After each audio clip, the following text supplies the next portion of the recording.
Hei, salutare tuturor și bine v-am găsit la un nou video de pe canal.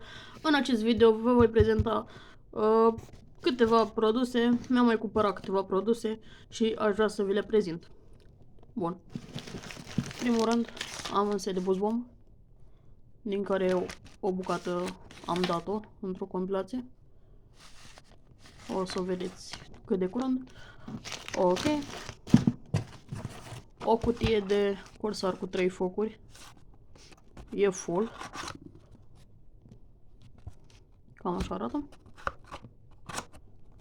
Bun. Ce mai am pe aici? Un set de FS3 2020. 3,5 grame. Foarte, foarte bune. Cam așa arată una. An de fabricație 2020, după cum vedeți. 3,5 grame. Per bucată. Așa. Un set de Mamba 2, din care 4 bucăți i le-am dat la un prieten. Așa. Cam așa arată una. Mamba 2, firma Enigma.